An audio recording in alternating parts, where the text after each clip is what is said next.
Dear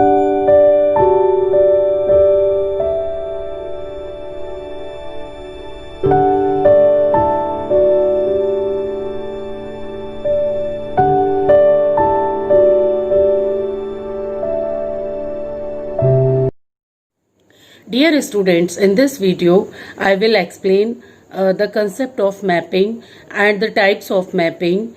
Before discussing mapping, we should have a detailed look on three schema architecture.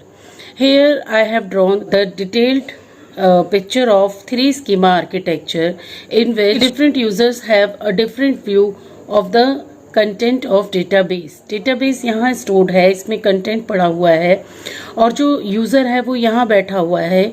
User अपनी external schema के through conceptual schema से होते हुए जो actual database stored है वहाँ से कोई भी डेटा कंटेंट देख सकता है according to users need. Means an external view is this the content of database as viewed by the some particular user. तो ये जो एक्सटर्नल व्यू है ये किससे डिफाइन होता है बच्चों? The external view is defined by external schema. और ये जो एक्सटर्नल स्कीमा है ये कैसे लिखी जाती है? The external schema is written by using external DDL. DDL यहाँ पर एक लैंग्वेज यूज होती है DDL, डेटा डेफिनेशन लैंग्वेज.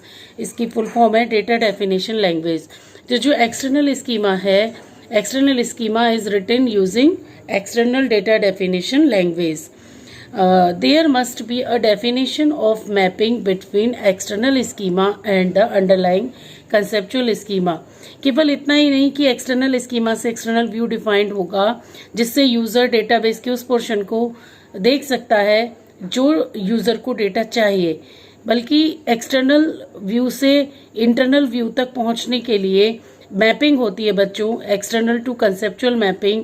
इसी तरीके से कंसेप्चुअल टू इंटरनल मैपिंग. यहाँ पर डेटा डेफिनेशंस कुछ हो सकती हैं, फील्ड, डेटा टाइप, नेम जो भी है वो डिफरेंट हो सकते हैं कंसेप्चुअल व्यू से. तो उनकी मैपिंग होकर जो एक करस्पॉन्डेंस होगी एक्सटर्नल व्यू और कंसेप्चुअल व्यू के बीच, और उसके बाद कंसेप्चुअल व्यू और इंटरनल व्यू के बीच एक मैपिंग होगी जिसके थ्रू जो डेटा स्टोर्ड है डेटाबेस में वो एक्सेस होगा. तो अगर हम एक कंसेप्चुअल व्यू का डिटेल्ड व्यू लें तो बच्चों कंसेप्चुअल व्यू क्या है? The conceptual view is a representation of the entire content of database. Database में जो भी डेटा स्टोर्ड है, जितनी फाइल्स हैं, जितनी टेबल्स हैं, हर टेबल में जो भी डेटा है, जितने भी फील्ड्स हैं, जो भी रिलेशनशिप्स हैं, सारा का सारा एक कंसेप्चुअल व्यू पर सारा डेटा होता है. इसकी हम कह सकते हैं कि the conceptual view is a view of total database content. या हम ये भी कह सकते हैं the conceptual schema is the definition of conceptual view which is the entire content of database. तो conceptual view of data is the real view as in the physical world. Means कि अगर हम कोई डेटाबेस डिजाइन करने चले तो database design करते वक्त रियल वर्ल्ड में हमें जितनी एंटिटीज दिखाई दे रही हैं, उनके जितने फील्ड्स हम स्टोर करना चाहते हैं, वो सारा कंसेप्ट हम जब एक ब्लूप्रिंट के तरीके से तैयार करते हैं तो उसको हम कंसेप्चुअल स्कीमा के थ्रू डिफाइन करते हैं. The conceptual view is intended to be a view of data as it really is. Means कि कंसेप्चुअल व्यू पर डेटा ऐसा होता है जैसा वो वास्तविकता में है. मीन्स कि जैसा हम कह रहे हैं कि इतनी टेबल्स बनेंगी, हर टेबल में ये एट्रीब्यूट्स होंगे, इनके डेटा टाइप्स होंगे, दो एंटिटीज हैं तो इनके बीच ये रिलेशनशिप होगी. इस तरीके से जो एक्चुअल में डेटा बेस बनेगी, एक्चुअल में डेटा टेबल्स बनेंगी, उनका व्यू है. तो the conceptual view record the conceptual records is not necessary the same as the stored record or the external record. means कि conceptual record जो बनेगा वो stored record से भी different होगा और external record से भी different होगा. ये बात मैं आपको पहले समझा चुकी हूँ बच्चों. इसी जब मैंने आपको 3 schema architecture explain किया उसमें मैं आपको ये बता चुकी हूँ. तो यहाँ पर मेरा बताने का ऑब्जेक्टिव है मैपिंग समझाना चाहती हूँ मैं. उसके लिए थोड़ा सा डिटेल मैं बता रही हूँ कि जो कंसेप्चुअल स्कीमा है वो कंसेप्चुअल व्यू को डिफाइन करता है. और कंसेप्चुअल स्कीमा किसका यूज़ करके लिखी जाती है? Conceptual DDL, database management system का पार्ट होता है कंसेप्चुअल DDL यानी conceptual data definition language. Commands होती हैं जिसके थ्रू डेटाबेस की डिजाइनिंग की जाती है। The next one is the internal level, और आप सब जानते हैं बच्चों internal level is the low level representation of entire database. Here the data is actually stored. It consists many occurrences of each of many types of internal records और stored records. जैसे कि मैंने आपको एक एग्जांपल देकर student का बताया था बच्चों कि जब हम स्टोर्ड रिकॉर्ड करते हैं तो वहाँ एक्चुअल में बाइट्स एलोकेट होती हैं, बिट लेवल पर काम होता है, डेटा आपका एक्चुअल मेमोरी में स्टोर हो रहा होता है. तो जो ये इंटरनल व्यू है ये किसके द्वारा डिस्क्राइब होगा? This internal view is describe by the internal schema which not only defines the various stored record type but also specifies how stored records are represented, what indexes exist, what are the physical sequence of the records. The internal schema is written using internal DDL. तो ये सारी schema की mapping, ये सारा काम करने की responsibility किसकी होती है? DBA की, डेटाबेस एडमिनिस्ट्रेटर, जो एक रेस्पॉन्सिबल पर्सन होता है डेटाबेस का. हम इसको भी डिस्कस करेंगे डिटेल में. Who is database administrator? तो जितनी भी स्कीमास हैं और मैपिंग्स हैं उनको बनाना और मेंटेन करना DBA की रेस्पॉन्सिबिलिटी होती है. और करता किसकी हेल्प से है? DBMS. अगर यूजर एप्लीकेशन प्रोग्रामर है या एंड यूजर है वो डेटाबेस को एक्सेस करेगा तो DBMS की हेल्प से करेगा. एक्सटर्नल कैटेगरी, कोई भी डिफरेंट कैटेगरीज के व्यूज हैं डेटाबेस मैनेजमेंट के हेल्प से होगा. कंसेप्चुअल व्यूज अगर हम डिजाइन कर रहे हैं तो डेटाबेस मैनेजमेंट का रोल आएगा. अगर इंटरनली डेटाबेस को स्टोर किया जा रहा है तो भी डेटाबेस मैनेजमेंट के थ्रू होगा. अब इसमें बच्चों एक्सटर्नल से इंटरनल तक डेटा को रिट्रीव करना, तो इसमें दो तरीके की मैपिंग होती है. एक तो एक्सटर्नल टू कंसेप्चुअल मैपिंग और एक कंसेप्चुअल टू इंटरनल मैपिंग. जब एक्सटर्नल यूजर कोई भी रिक्वेस्ट भेजता है किसी भी डेटा की डेटाबेस से तो एक्सटर्नल स्कीमा के थ्रू एक्सटर्नल व्यू डिसाइड होता है और उसके अकॉर्डिंग एक्सटर्नल कंसेप्चुअल मैपिंग के थ्रू कंसेप्चुअल व्यू की करस्पॉन्डेंस होती है और फिर उस कंसेप्चुअल व्यू और इंटरनल व्यू इनके बीच एक मैपिंग होती है जिससे कि इंटरनल स्कीमा की करस्पॉन्डेंस होती है और फिर यहाँ से रिकॉर्ड्स डेटाबेस से डेटा उठ करके उसी वापस मैपिंग के थ्रू एक्सटर्नल व्यू पर यूजर को उसी फॉर्म में मिल जाता है जिस फॉर्म में यूजर को वो चाहिए था. इस तरीके से बच्चों मैपिंग होती है और ये मैपिंग बहुत इंपॉर्टेंट होती है क्योंकि मैपिंग के थ्रू ही एक्सटर्नल स्कीमा से इंटरनल स्कीमा तक पहुंचना और इंटरनल स्कीमा से वापस एक्सटर्नल स्कीमा तक पहुंचना पॉसिबल हो पाता है. तो ये मैपिंग है क्या, हम इसको समझेंगे बच्चों.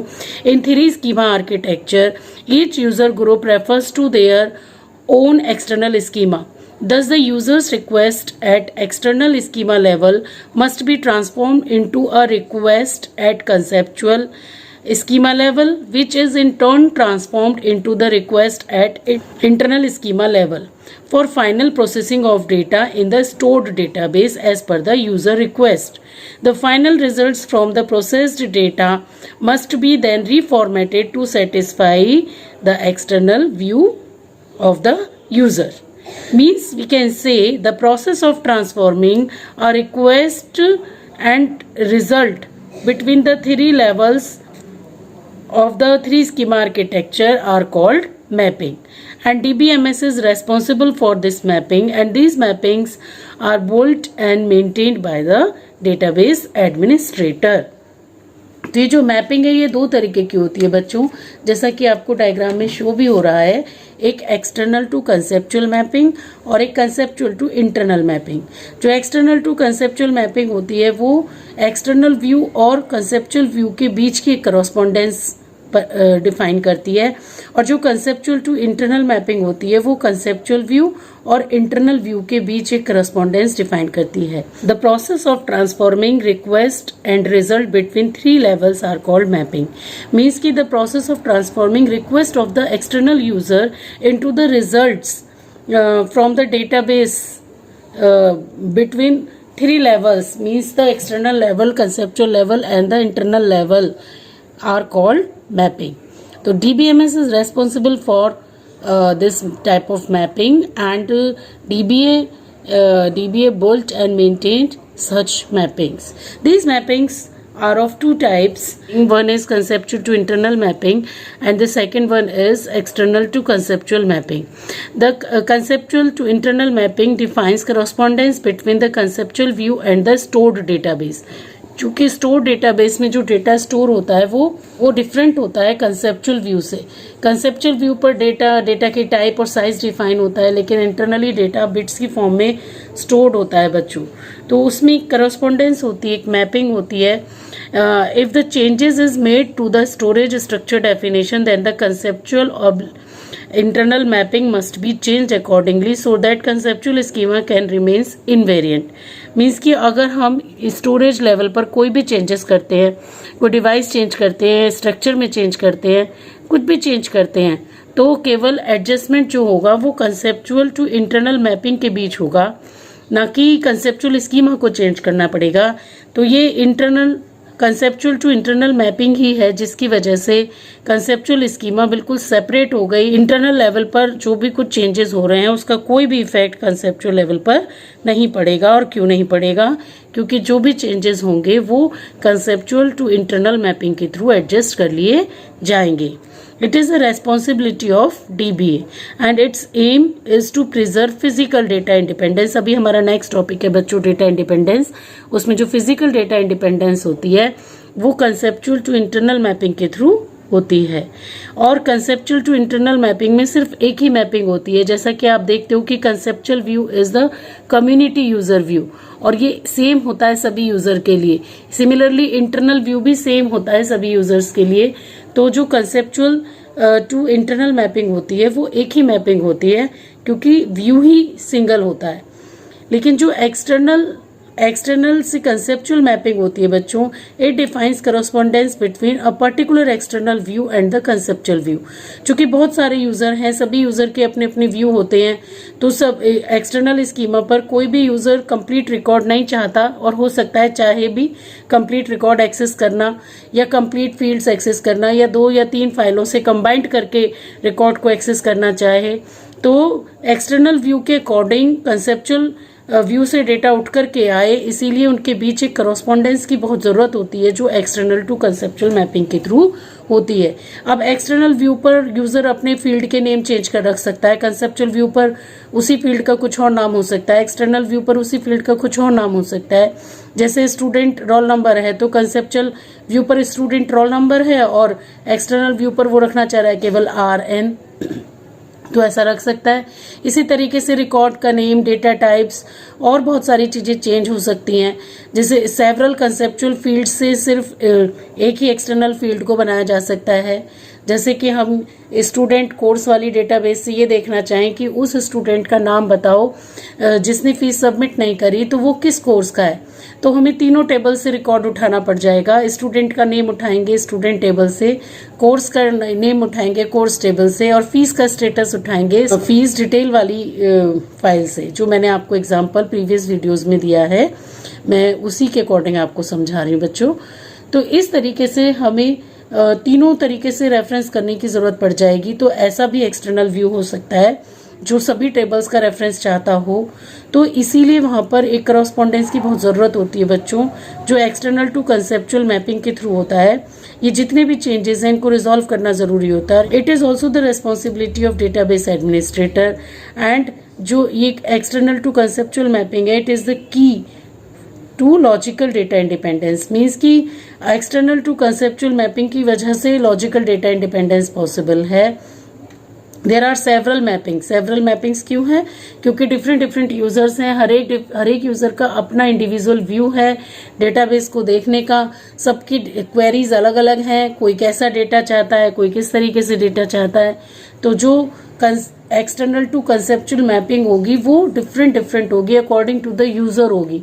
तो जितने यूजर उतनी ही एक्सटर्नल टू कंसेप्चुअल मैपिंग होंगी. इसीलिए external to conceptual mapping several mappings होती हैं. Hope you will understand this topic. It is important topic to understand because it is the base of data independence, and the data independence is the major objective of database system, which is our next topic.